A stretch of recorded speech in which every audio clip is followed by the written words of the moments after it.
Why are you scaring the client? There is a fundamental gap between the way we present something and the way our audience receives it.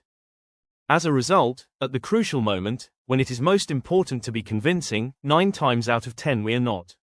Our most important messages have a surprisingly low chance of getting through. You must understand why this gap occurs in order to overcome it, succeed, and benefit from it. You may have unquestionable knowledge of your subject. You may present your most important points with clarity, even with passion, and be very well organized. You may do all these things as well as they can be done, and yet not be persuasive. That's because an excellent presentation is not about procedure. It's about capturing and holding attention. And that means you must command the room with a certain control, spark emotions through signals of intrigue, and reach a hook point quickly enough. And finally, we come to the hook point, the moment in the presentation when your audience becomes emotionally engaged. Instead of you giving them information, they themselves ask you for more on their own initiative.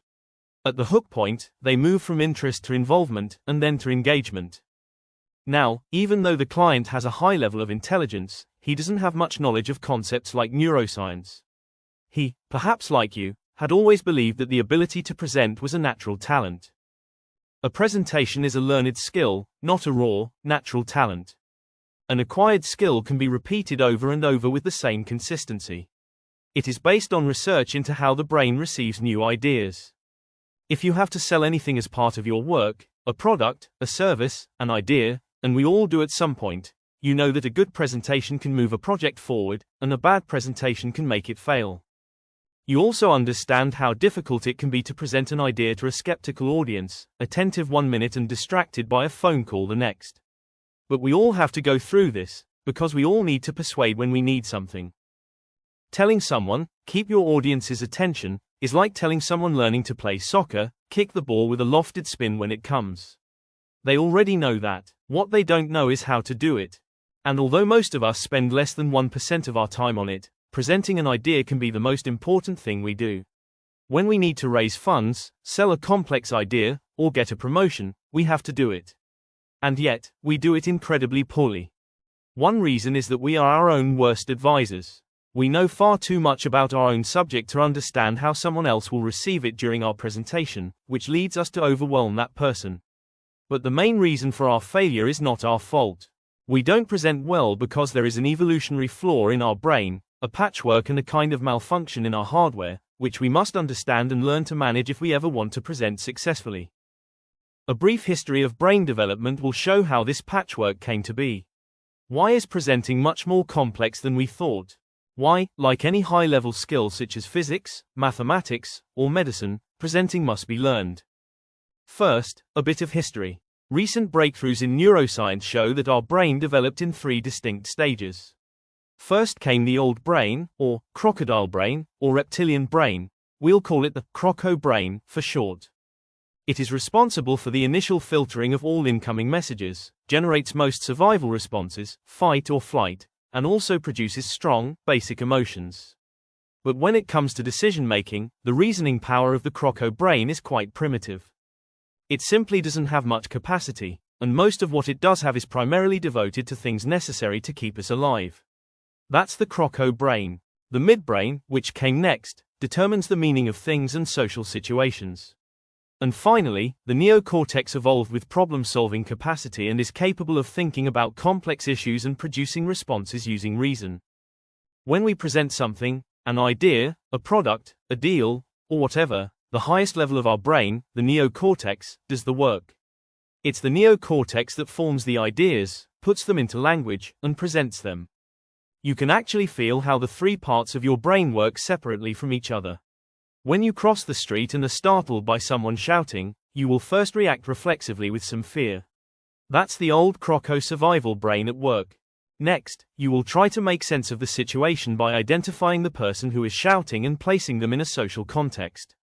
That's your midbrain trying to determine whether it's a friendly colleague, a vendor at their stall, or something worse. Finally, you process the situation in the neocortex, the problem-solving brain, which understands, everything is fine. It's just a guy shouting at his friend across the street. Our thought process mirrors our evolution exactly. First, survival. Then, social relationships. Finally, problem-solving. Presenting anything means explaining abstract concepts, so it's no surprise that ideas are formed by the most modern, problem-solving part of the brain. But that's exactly where our thinking goes off track.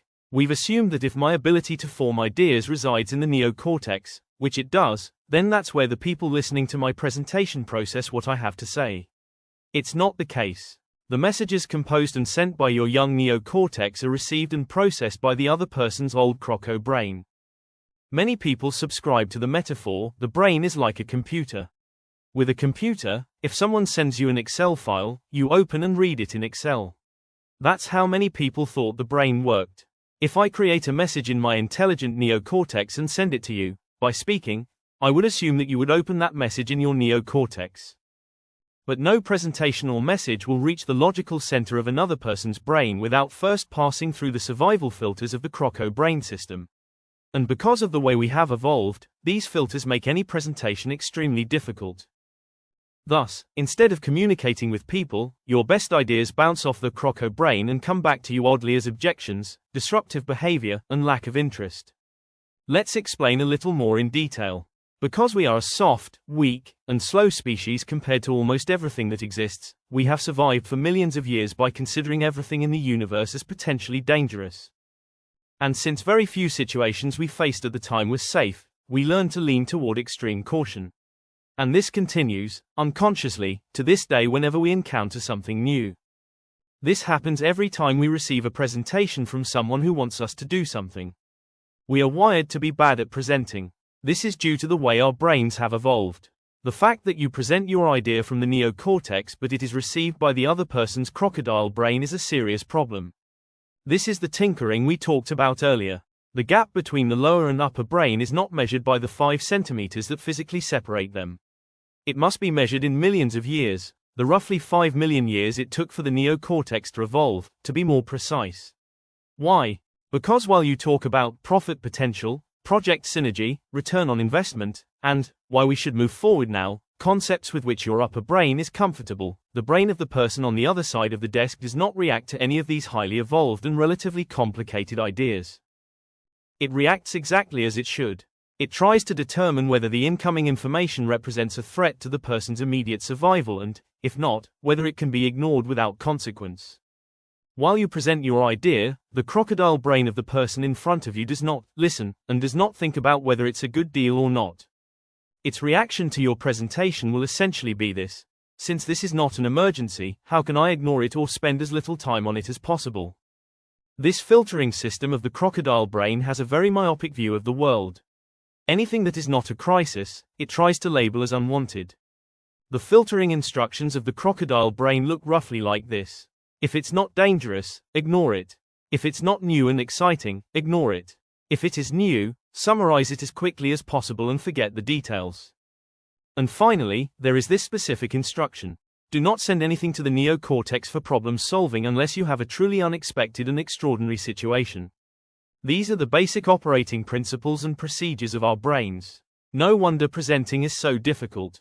Of course, after the initial filtering, parts of your message move quickly through the midbrain and toward the neocortex, and the damage to your message and your presentation is already done. See you soon.